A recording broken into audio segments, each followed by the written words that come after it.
दोस्तों स्टडी 91 के प्लेटफॉर्म में आप सभी का बहुत बहुत स्वागत है। दोस्तों आज आप सभी के समक्ष इंडियन ज्योग्राफी के अगले लेक्चर को लेकर हाजिर हूं, जो आज हमारा लेक्चर है 369 नंबर का लेक्चर है। और केवल ज्योग्राफी की बात करेंगे तो आज हमारा 39वां लेक्चर है। बहुत ध्यान से देखिएगा। और आज की क्लास जो बच्चा कवर कर रहा है, पूरे 11,070 सवाल दोस्तों आपके तैयार हो जाएंगे अगर आप आज की क्लास देख लेते हैं तो। ठीक है, मैंने आपसे प्रॉमिस किया था ये सीरीज बहुत लंबी चलेगी। कब इस सीरीज में 5,000 सवाल, कब 10,000, और अब कह रहा हूँ कि कब 15,000, 20,000, 25,000 सवाल पूरे हो जाएंगे, ये आपको कतई पता नहीं चलेगा। ठीक है, तो आप इस सीरीज से जुड़े रहिए। बहुत कमाल की सीरीज है। अब तक 5 बड़े विषय मैं आपको पढ़ा चुका हूँ, एंशिएंट, मिडावल, मॉडर्न, इंडियन पॉलिटी और वर्ल्ड ज्योग्राफी। ये 6वां विषय है जो इतने डिटेल में हम लोग कवर कर रहे हैं। हम लोग जो टॉपिक कवर कर रहे हैं दोस्तों, उसका नाम है भारत की जलवायु। ठीक है, यानी इंडियन क्लाइमेट से संबंधित सवालों को हम लोग देख रहे हैं। और क्लाइमेट के बारे में आपको पढ़ना है तो थोड़ा सा विस्तार में पढ़ते हैं। इस वजह से आज हमारा तीसरा लेक्चर है। ठीक है, जनरली हम टॉपिक रोज चेंज करते हैं, लेकिन मजबूरन इसमें हम टॉपिक नहीं बदल पा रहे हैं। ठीक है, बहुत सारे सवाल आपको स्क्रीन पर दिख रहे होंगे। इन्हीं सवालों का जवाब आज हम अपनी क्लास में पाने वाले हैं। या मैं मान के चलता हूं कि अगर आपने ऑनलाइन, ऑफलाइन या सेल्फ स्टडी के माध्यम से अगर इंडियन ज्योग्राफी पढ़ रखा है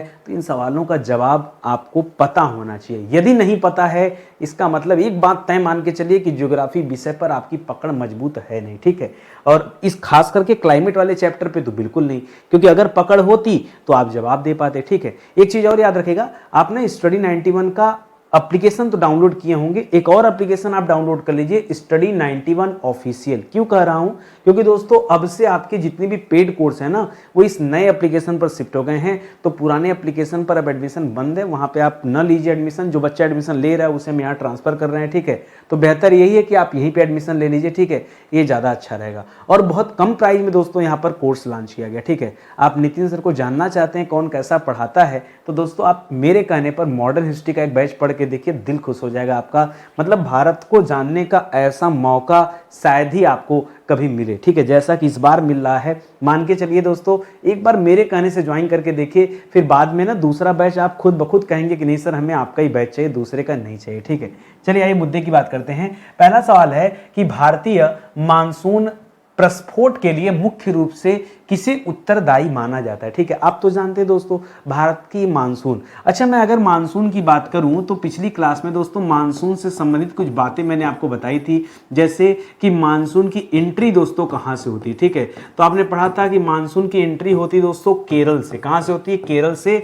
जून महीने में दोस्तों ये मानसून यहां से उठता है, 15 जुलाई तक लगभग भारतीय महाद्वीप को कवर कर लेता है। ठीक है, एक तो ये पढ़ा था। दूसरा मैंने आपको बताया था दोस्तों कि कौन सा मानसून उठता है यहां पर, तो याद रखेगा दक्षिणी पश्चिमी। ठीक है, दक्षिणी पश्चिमी भारत का जो हिस्सा है वहां से दोस्तों ये मानसून उठता है, ये मैंने आपको बताया था। अभी आपसे पूछ रहा है कि मानसून प्रस्फोट, ठीक है, मानसून प्रस्फोट के लिए मुख्यतः दोस्तों किसे उत्तरदायी माना जाता है, तो याद रखेगा यहां पर उत्तरदायी माना जाता है पूर्वी जेट हवाओं को। किसे? पूर्वी जेट हवाओं को दोस्तों उत्तरदायी माना जाता है, ये आप जाने। अच्छा, जेट हवाएं करती क्या? एक मिनट, इसी थोड़ा ज्यादा हो गया। ठीक है, ठीक है, तो ये पूर्वी जो जेट हवाएं दोस्तों ये करती क्या? देखिए, इसे पूर्वी जेट हवाएं भी कहते हैं और इसी को उष्णकटिबंधीय जेट धाराएं भी कहा जाता है, तो अलग अलग नहीं है। ठीक है, ये आप याद रखेंगे। इसे और क्या कहा जाता है? इसे कहा जाता है उष्ण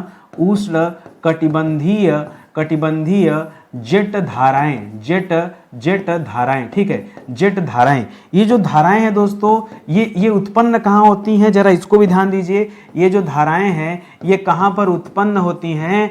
तो जो हमारा क्षोभ मंडल है ना, ये क्षोभ मंडल में दोस्तों पैदा होती है। ठीक है, क्षोभ मंडल उत्पन्न होती हैं और ये मानसून प्रस्फोट का काम करती है। अगर मानसून प्रस्फोट ना करती तो जो भयानक वर्षा होती है ना, वो वर्षा हो नहीं पाती। और वैसे भी दोस्तों गर्मी के बाद बरसात तो जरूरी है। ग्रीष्म ऋतु में दोस्तों आप तो देख रहे हैं ग्लोबल वार्मिंग की वजह से दोस्तों गर्मी और भी बढ़ते जा रहा है। वैश्विक तापन के कारण दोस्तों धीरे धीरे मौसम और ज्यादा गर्म हो रहा है। ठीक है, कहाँ हमने कभी सुना था 45, 47, 48? अब तो दोस्तों जो टेम्परेचर वो रिकॉर्ड तोड़ रहा है, 50 डिग्री पहुंच जा रहा है।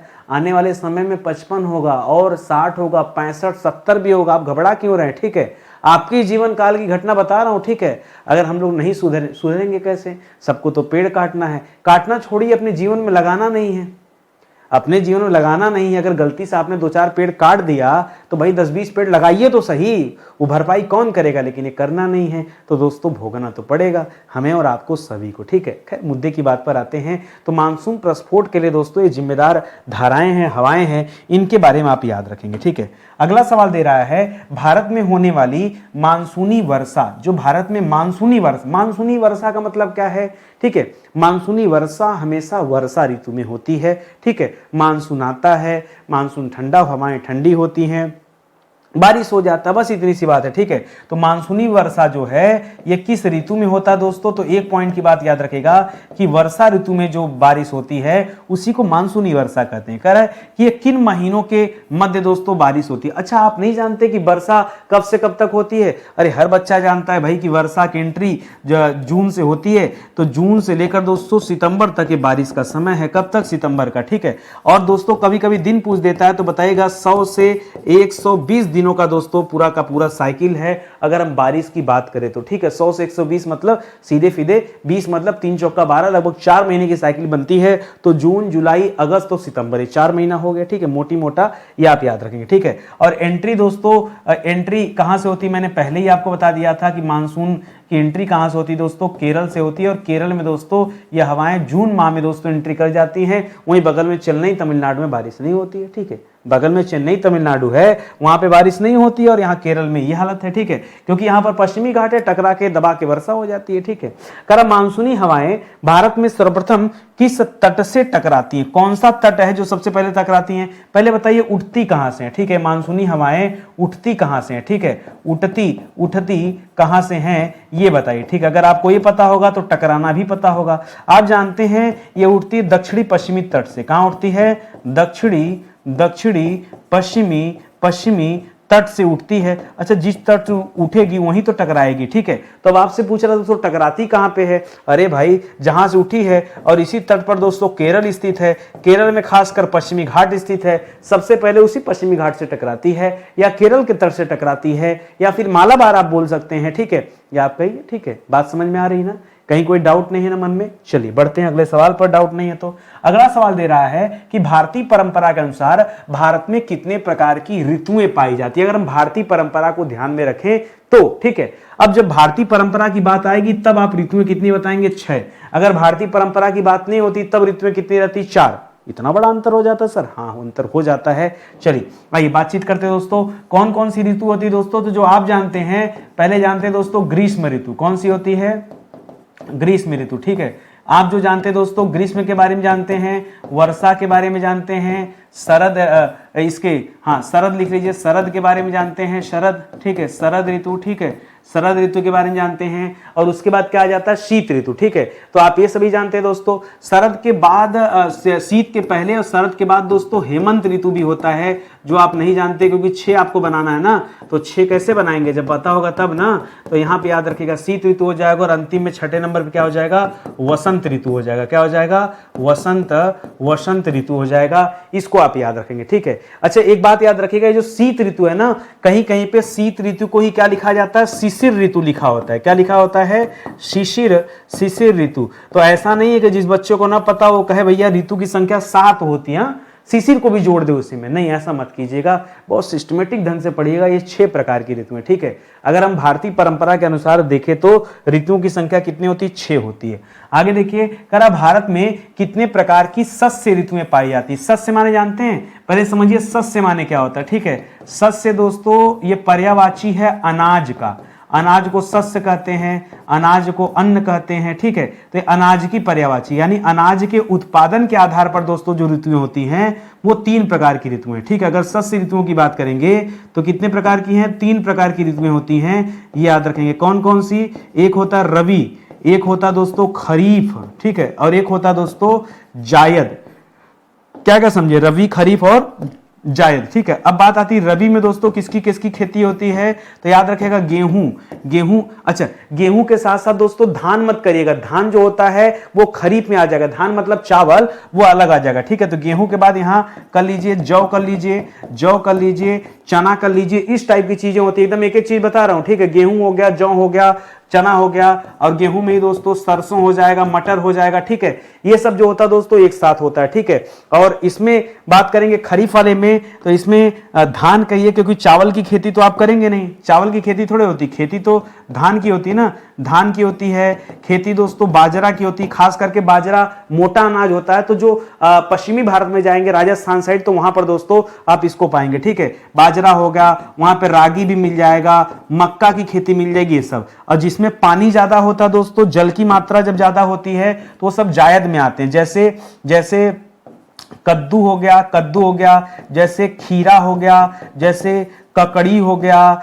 जैसे तरबूज हो गया, जहां जहां पानी ज्यादा है, ठीक है। तरबूज हो गया, जैसे खरबूज हो गया, ठीक है, ये सब, ठीक है। क्योंकि गर्मी के टाइम की बात है दोस्तों, तभी जायद जो है जायद वैरायटी में जो आते हैं दोस्तों, ये इसी तरह के फल आते हैं, इसमें पानी की मात्रा ज्यादा होती है, क्योंकि गर्मी का समय है। तो गर्मी में आप यही सब तो कहते हैं, ककड़ी खीरा लिख लीजिए, ककड़ी लिखे, खीरा तो लिखे, ककड़ी खीरा, तरबूजा खरबूजा, कद्दू, यही सब दोस्तों उत्पादित किया जाता है। तो ये अगर हम सस्य आधार पर देखें दोस्तों, तब दोस्तों इनके बारे में हम पढ़ते हैं, ठीक है। और आगे आ जाइए दोस्तों अगले सवाल पर, करा विषुवतीय पछुआ पवन, जरा नोट करिएगा इसको अच्छे से। विषुवतीय, विषुवतीय मतलब 0 डिग्री लाइन से, ठीक है। विषुवतीय पछुआ पवन सिद्धांत या गतिक संकल्पना का प्रतिपादन दोस्तों किसने किया था? तो इसका प्रतिपादन दोस्तों फ्लोन महोदय ने किया था। किसने किया था? इनका नाम क्या था? इनका नाम था फ्लोन, ठीक है। महोदय थोड़ा इज्जत देने के लिए लगा दिए, ऐसा नहीं कि इनका नाम था फ्लोन महोदय, फ्लोन, ठीक है। जैसे हम लोग अपने यहाँ श्री लगाते हैं, वैसे इंग्लिश में कोई नाम होता है तो श्री ना लगा के महोदय जोड़ देते हैं कि थोड़ा जो है इज्जत बन जाए, ठीक है। तो विषुवतीय पछुआ पवन सिद्धांत जो है या गतिक संकल्पना का जो प्रतिपादन है वो इन्होंने किया है, ठीक है। और इन्होंने कहा क्या दोस्तों? इन्होंने कहा कि भूमध्य रेखा से जब ये हवाएं चलती हैं तो दोस्तों अत्यधिक गर्म होती हैं, ठीक है। भूमध्य रेखा, भूमध्य रेखीय हवाएं क्या होती दोस्तों? ये अत्यधिक गर्म होती, सिंपल सी बात है, ठीक है। जब भूमध्य रेखा से आ रहे हो, और आप तो जानते हैं कि भूमध्य रेखा पर सूर्य का प्रकाश 12 महीने बराबर पड़ता है, तो गर्म होना तो लाजमी है, ठीक है।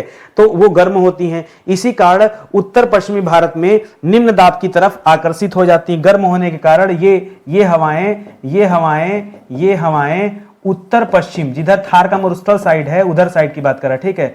उत्तर पश्चिम में निम्न दाब जो बनता है, निम्न दाब के कारण आकर्षित हो जाती हैं। क्या होती हैं? आकर्षित हो जाती हैं, ठीक है। और जब इधर भाग के आती हैं, आकर्षण कार इधर जो है आती हैं, तो होता क्या दोस्तों? ये दक्षिणी पश्चिमी मानसून के रूप में दोस्तों प्रवेश करती हैं, अपने साथ गर्म होता ही है, पानी के ऊपर से चलती हैं, मौसम को नमी मतलब अपने साथ नमी लेके आती हैं, जैसे नमी लेके आएंगी बादल बनेगा, बारिश हो जाएगी, ठीक है। तो ये सब कहानियां दोस्तों बनती हैं। यही जो सिद्धांत है ये विषुवतीय पछुआ पवन सिद्धांत है, जिसे गतिक सिद्धांत के नाम से जाना जाता है। फ्लोन महोदय ने इसे बताया था। थोड़ा और विस्तार से पढ़ेंगे तो मजा बढ़ जाएगा, ठीक है। कह रहा किस ऋतु में सूर्य के दक्षिणायन होने पर, क्या कह रहा दोस्तों? सूर्य दक्षिणायन हो गया। देखिए सूर्य जब उत्तरायण होता है यानी उत्तर दिशा की तरफ आता है, यानी कर्क रेखा पर आके लंबवत चमकेगा।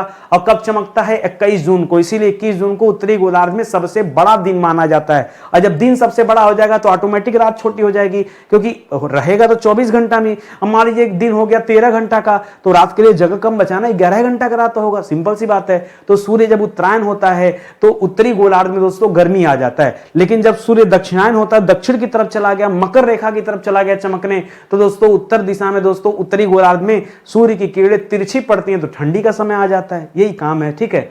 तो कह रहा है किस ऋतु में सूर्य के दक्षिणायन होने पर निम्न वायुदाब क्षेत्र उच्च वायुदाब में बदल जाता है। तो जो लो प्रेशर बेल्ट रहता है वो हाई प्रेशर में बदल जाता है। और ऐसा कब होता है दोस्तों? यह शीत ऋतु में होता है। कब होता है?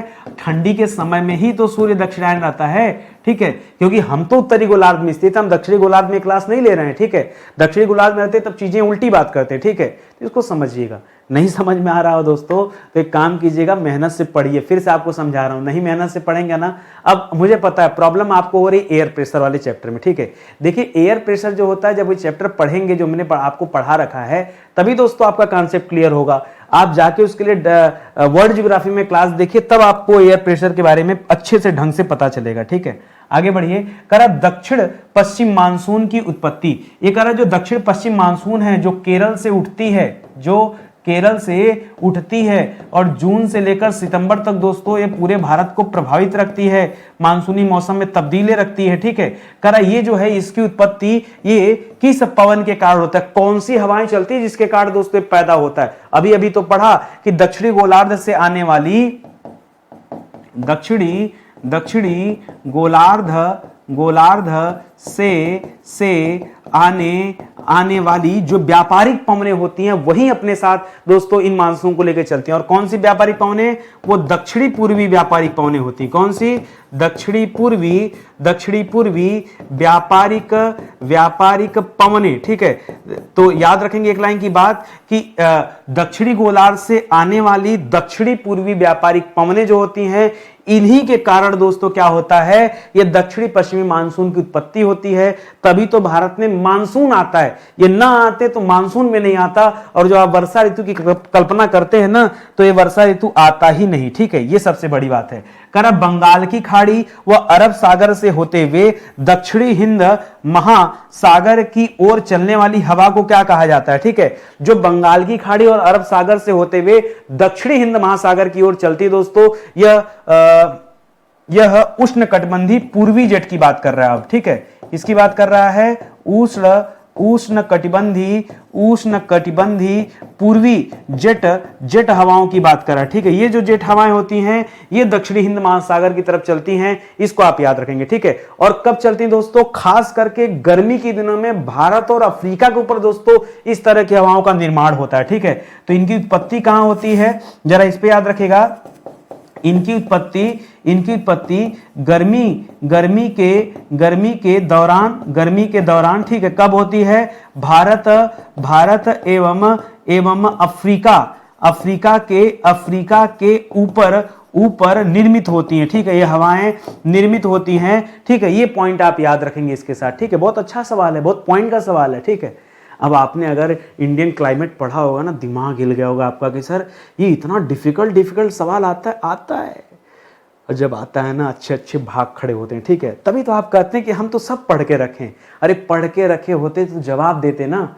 अगर नहीं जवाब दे पा रहे हो तो वीडियो छोड़कर भागने से सलूशन नहीं मिलेगा, वीडियो को देखने से सलूशन मिलेगा, चैप्टर को पढ़ने से सलूशन मिलेगा। क्योंकि जब तक भागोगे ना, परीक्षा में सवाल दौड़ा के आपका पीछा करेगा और आपको परास्त करता रहेगा। जब या तो आप मैदान छोड़ के हमेशा के लिए भाग जाओ कि नहीं अब तो हमें परीक्षा ही नहीं देना है, ठीक है, तब तो दोस्तों शुक्र है। ठीक है, और नहीं अगर भाग रहे हो, ठीक है, तब तो जानिए आपका पीछा करते रहेगा। तो बेहतर यही है कि भारत का क्लाइमेट आप समझ लीजिए। ठीक है, करा जेट स्ट्रीम सिद्धांत के अनुसार क्या, उष्णकटिबंधीय पूर्वी जेट स्ट्रीम। अभी आपको उष्णकटिबंधीय पूर्वी जेट स्ट्रीम, देखिए इसमें कुछ है नहीं, परेशान नहीं होना। देखिए तोड़ मरोड़ के मैं आपको बताता हूं।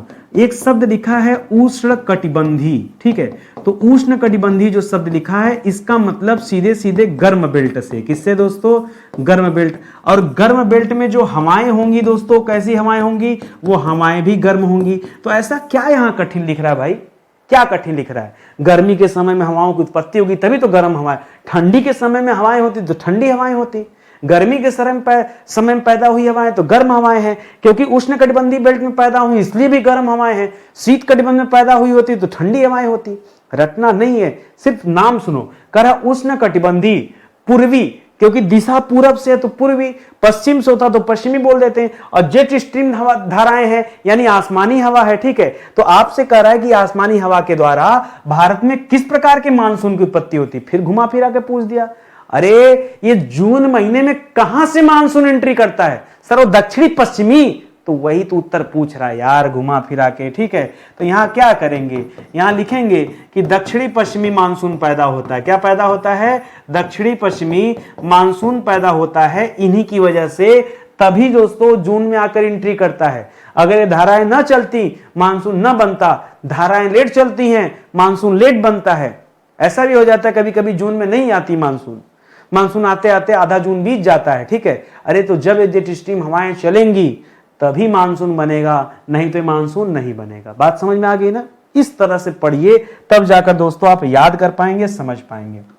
अगला सवाल करा उष्ण कटिबंधीय पूर्वी जेट स्ट्रीम की उत्पत्ति दोस्तों कहां होती। पीछे अभी आपको बताया था कि भारत और अफ्रीका के ऊपर दोस्तों इसकी उत्पत्ति होती है। अब देखिए कई कई हो सकता है, ठीक है। एक सवाल ये हो सकता है इसकी उत्पत्ति के बारे में बता दो, देखिए क्या क्या दे सकता है परीक्षा में, और इसकी उत्पत्ति कई जगह होती है, ठीक है। अगर रियल में देखेंगे ना तो इसकी उत्पत्ति होती है तिब्बत के पठार पर। कहां होती है दोस्तों, और ये सर इतना दूर होती है, हाँ इसकी उत्पत्ति होती कहां पर, इसकी उत्पत्ति होती है तिब्बत के पठार पर। एक तो ये दे सकता है, या दूसरा दे सकता है दोस्तों, एक चीज मैं पीछे देखूं कुछ गलत तो नहीं लिख दिया था, ठीक है ठीक है, नहीं सही लिखा था।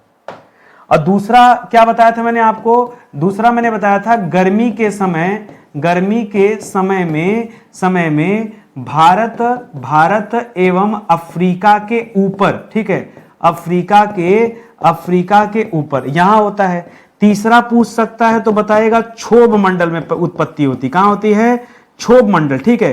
पृथ्वी के ऊपर दोस्तों 5 परतें पाई जाती। क्षोभ मंडल होता है, समताप मंडल होता है, मध्य मंडल होता है, आयन मंडल होता है और बहिर्मंडल होता है। 5 मंडल होते हैं। तो जो सबसे नजदीक है वो है क्षोभ मंडल, इसे विक्षोभ मंडल भी कहते हैं। सारी मौसमी घटनाएं दोस्तों इसी मंडल में घटती हैं, ठीक है। ये भी पूछ सकता है, या फिर चौथा ऑप्शन दे सकता है कि 10 से 20 डिग्री उत्तरी अक्षांश, ठीक है, 10 से 20 डिग्री उत्तरी अक्षांश के मध्य, ठीक है, उत्तरी अक्षांश के मध्य दोस्तों पैदा होती हैं। चौथा ऑप्शन दे सकता है कि 12 से 17 किलोमीटर की ऊंचाई पर पैदा होता है, ठीक है, ऊंचाई। तो इतना ऊंचाई करके दोस्तों भेज दिया आपको क्षोभ मंडल में। इतना चीज पूछ सकता है, हमें नहीं पता एग्जामिनर इसमें से कौन सा वाला ऑप्शन बना के देगा, ठीक है, लेकिन इतनी चीजें बन सकती, इस सवाल का इतने जवाब बन सकते हैं, ठीक है।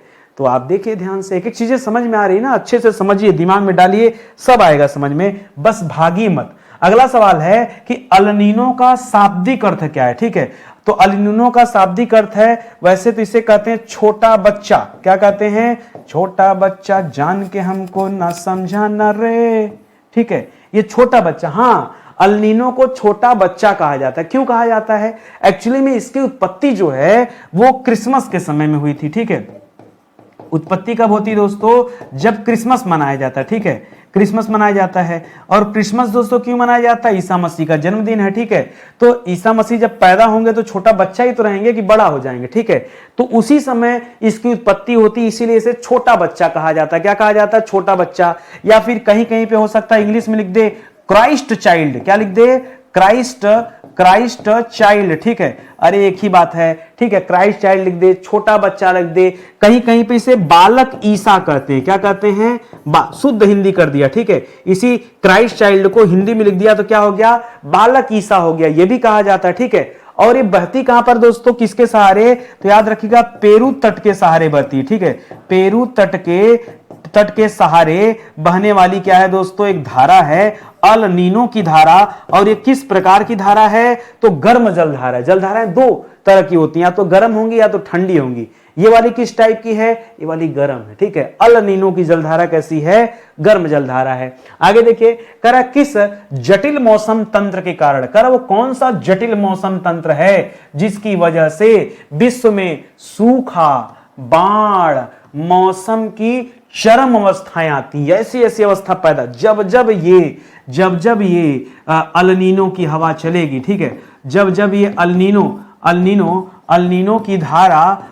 की धारा चलती दोस्तों, तब ये बवाल आता है। जान लीजिए दुनिया में फिर सूखा, बाढ़, संकट आने हैं जब अल-नीनो की बात होगी, जब अल-नीनो की बात होगी। चाहे अल-नीनो लिखिए चाहे एल-नीनो लिखिए, देखिए ज्यादा अंग्रेज बनेंगे तो इसको अल को एल कर दीजिएगा, नहीं तो बच्चे वही मजा लेंगे, ठीक है। कहेंगे सर गलत लिख रहे हैं। गलत नहीं, आप अपनी भावनाओं को समझिए, आप मेरी बातें समझ पा रहे होंगे, ठीक है।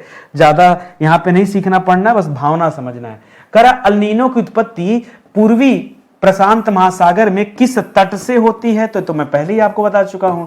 इसकी उत्पत्ति होती है दोस्तों पेरू तट से, ठीक है। पेरू देश का नाम सुना है ना, पेरू दक्षिण अमेरिका में स्थित देश है, ठीक है। पेरू जो है दोस्तों ये दक्षिण अमेरिका में स्थित देश है, ठीक है। वहीं से दोस्तों उसी तट से ये स्टार्ट होती है अल-नीनो, ठीक है, पैदा होता है। और कब पैदा होता है दोस्तों, अगर कब कह दिया तो क्या, ये भी मैं पीछे बता दिया हूं, क्रिसमस के समय, क्रिसमस क्रिसमस के समय। और क्रिसमस कब आता है दोस्तों? तो खास करके दिसंबर महीने में, ठीक है।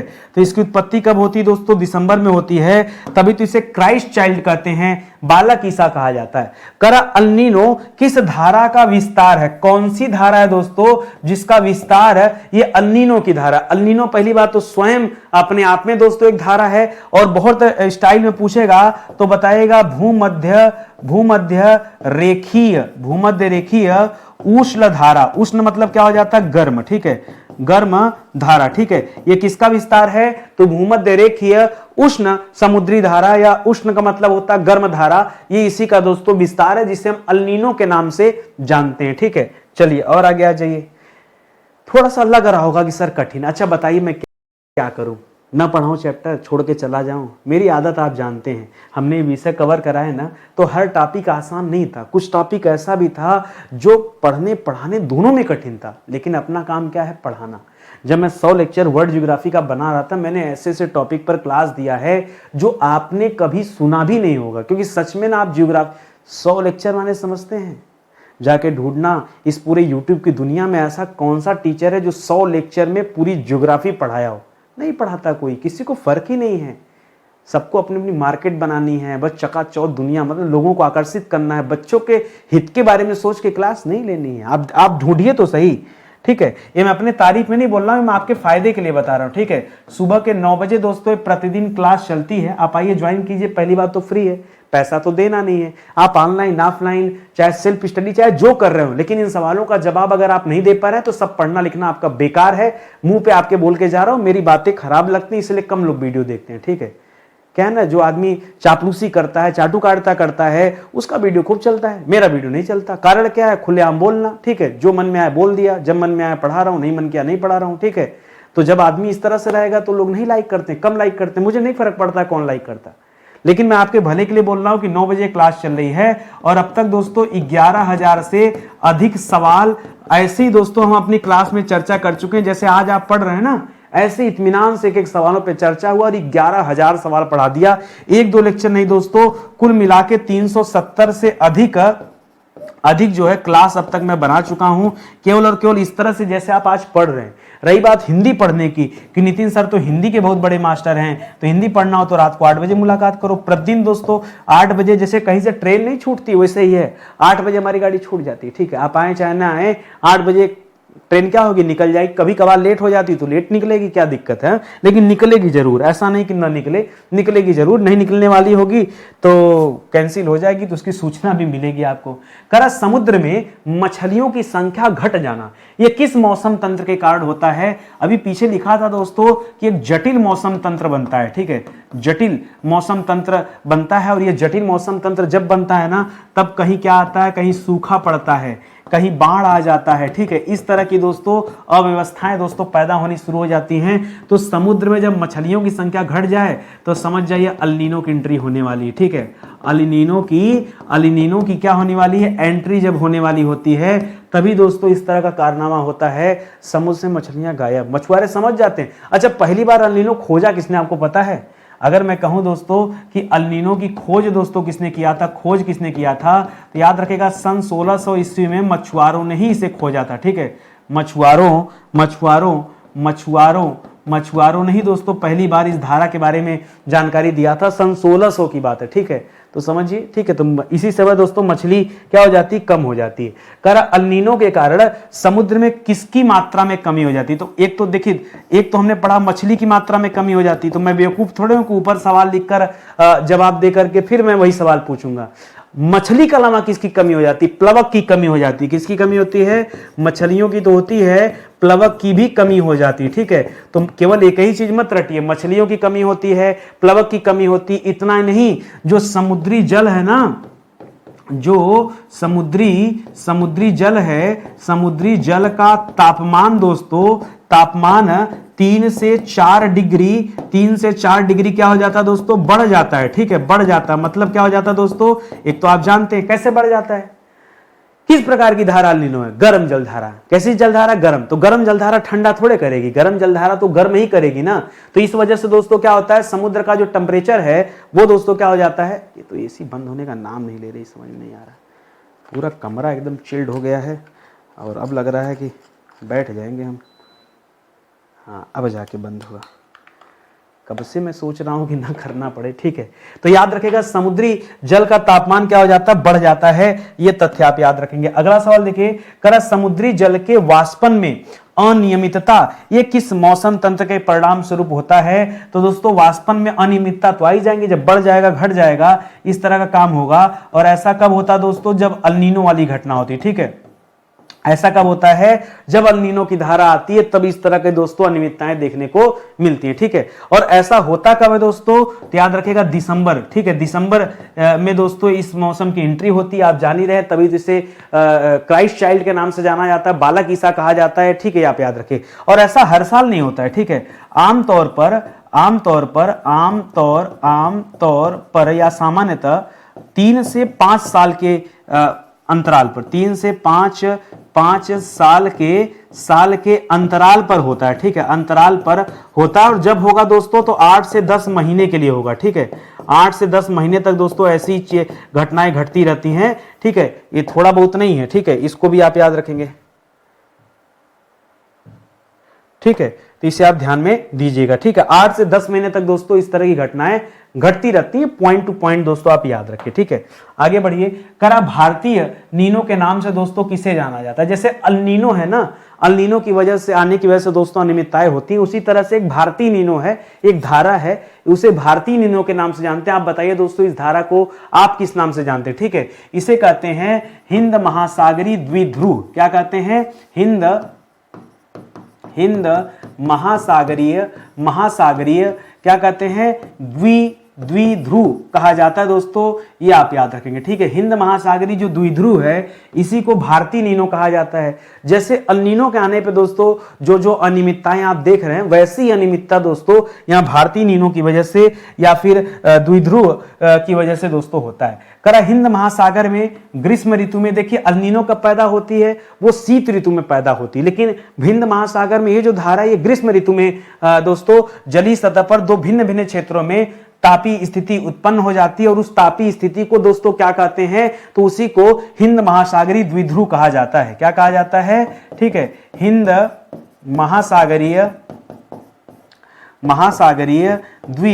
द्विध्रुव कहा जाता है। और इसमें क्या होता है, 2 भिन्न भिन्न क्षेत्रों में अलग अलग तापीय स्थिति बन जाती है। ठीक है, ऐसा होता है और एक गर्मी के समय में होता है, इस बात को आप याद रखेंगे।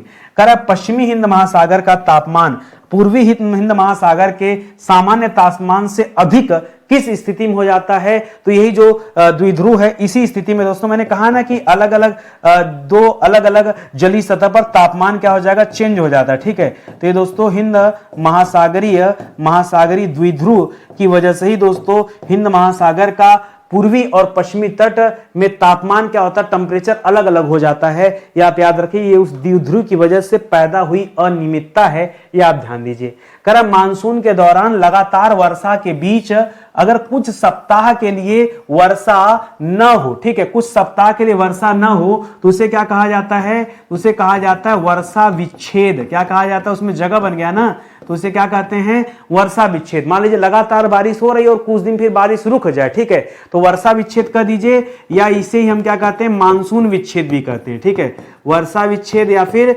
मानसून विच्छेद नाम देते हैं। मान लीजिए रोज बारिश हो रही, पर डे बारिश, थोड़ा कम ज्यादा अपनी जगह है, लेकिन अचानक से कुछ दिनों के लिए मौसम एकदम साफ हो गया, बारिश लगी ना कि बारिश हो रहा था। ठीक है, तो यही क्या है? यही मानसून विच्छेद कहलाता है, ये आप ध्यान में रखेंगे। ठीक है, अगले सवाल पर आइए। कह रहा पश्चिमी तट पर आर्द्र पवनों का तट के समानांतर प्रवाहित होने के परिणाम स्वरूप दोस्तों क्या स्थिति होती है? जो पश्चिमी तट है, आप तो जान ही रहे हैं कि दक्षिणी पश्चिमी तट के केरल से ही दोस्तों दक्षिणी पश्चिमी मानसून की एंट्री होती, फिर बारिश होना शुरू हो जाता है, 15 जुलाई तक सब कवर हो जाते हैं। कर पश्चिमी तट पर अगर आर्द्र पवने हैं, यानी ऐसी हवाएं जो अपने साथ नमी लेकर आ रही, तो उसकी वजह से क्या होता दोस्तों? ठीक है, अच्छा, आर्द्र पवनों का तट के समानांतर प्रवाहित होने के पर, अच्छा, अगर आर्द्र पवनें चल रही हैं, ठीक है, और आगे ठंडा होगी तब तो बारिश करेंगी, और अगर ठंडा नहीं हुई, लगातार दोस्तों क्या है, वो चली रही वैसे, तब दोस्तों वहां पर मानसून विच्छेद देखने को मिलेगा। ठीक है, यही कारण है कि अगर ये समानांतर चलने लगी ना, तो इसी को क्या कहेंगे? इसी को मानसून विच्छेद कर देते हैं।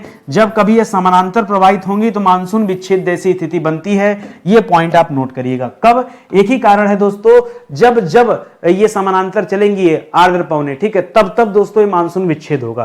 कर अक्टूबर एवं नवंबर महीने में मानसून जब पीछे हटने लगता है तो उसे क्या कहते हैं, ठीक है, तो इसे पीछे हटने को कहा जाता है मानसून निवर्तन। क्या कहा जाता है?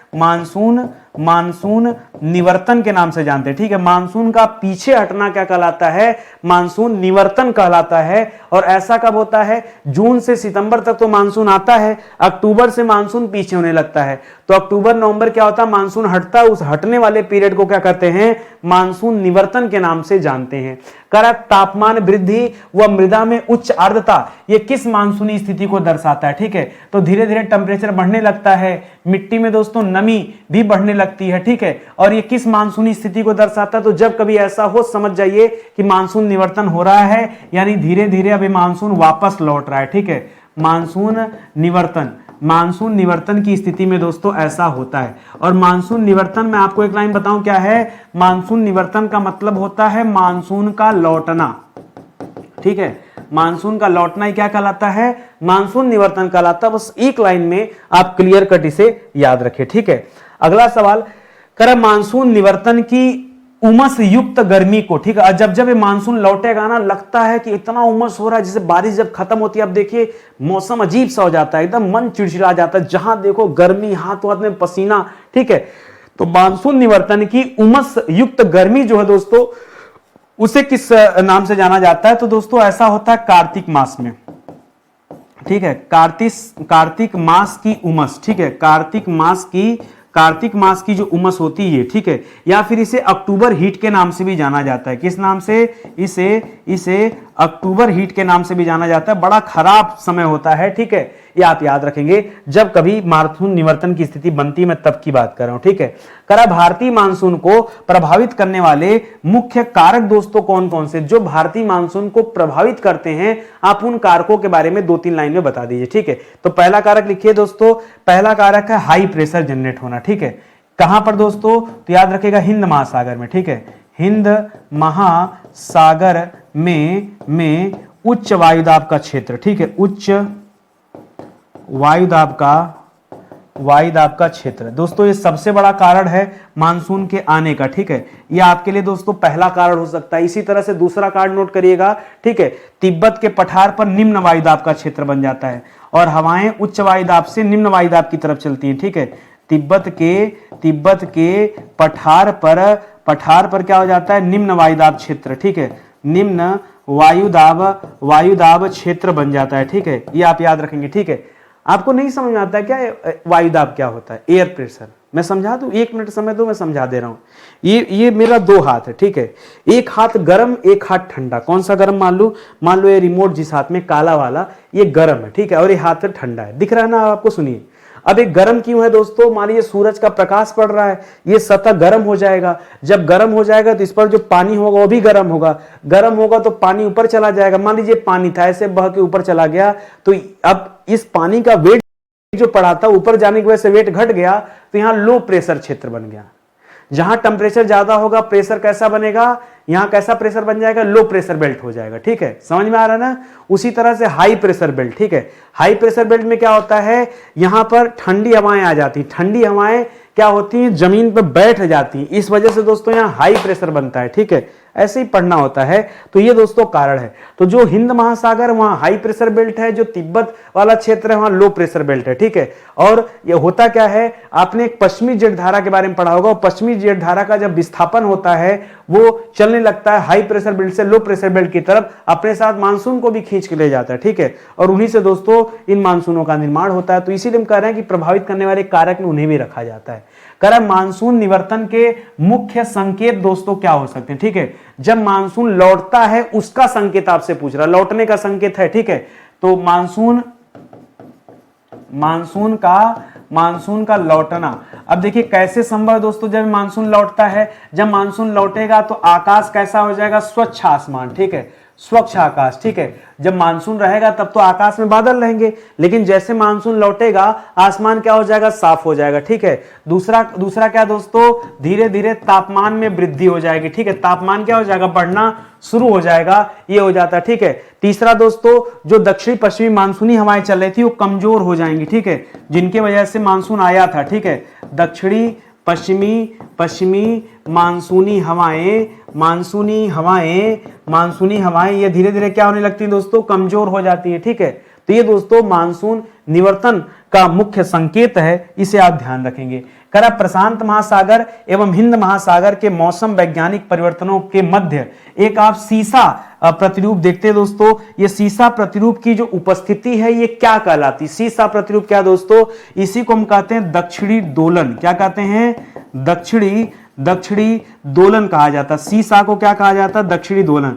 दक्षिणी दोलन क्या दोस्तों, प्रशांत महासागर और हिंद महासागर के मौसम वैज्ञानिक परिवर्तनों के मध्य दोस्तों सीसा की स्थिति उत्पन्न होती है, और जो सीसा की उपस्थिति है इसी को दक्षिणी दोलन कहा जाता है। सवाल दे रहा है कि दक्षिणी दोलन की जानकारी सबसे पहले किसने दिया। अगली क्लास में दोस्तों हम दक्षिणी दोलन के बारे में विस्तार से पढ़ेंगे, उससे संबंधित सवाल देखेंगे। तो सबसे पहले इसकी जानकारी गिलबर्ट ने दिया था। किसने दिया था, सर गिलबर्ट ने। किसने दिया था, सर गिलबर्ट ने दिया था दोस्तों, इसे आप याद रखेंगे। दक्षिणी दोलन की जानकारी किसने दिया था, गिलबर्ट ने दिया था, इसे आप ध्यान रखेंगे। ठीक है, समझ में आ रहा है ना। चलिए और आगे बढ़ते हैं। समाप्त हो गया क्या, चलिए कोई बात नहीं। क्लास आज की दोस्तों ये समाप्त होती है। देखिए जितने शिद्दत से मैंने आज पढ़ाया ना, ऐसे ही मैं पूरे मन से, पूरी इच्छा से, तमन्ना से मैं रोज पढ़ाता हूँ, और ऐसे पढ़ाते पढ़ाते हमारे 11,000 सवाल समाप्त हो गए। ठीक है, अगर आप इस सीरीज से जुड़ेंगे तो निश्चित रूप से बहुत फायदा आपको मिलेगा। और कहीं अगर आप कमजोर हैं, नहीं पढ़ पा रहे हैं, उत्तर नहीं बता पा रहे हैं, तो आपको और ज़्यादा मेहनत करने की ज़रूरत है।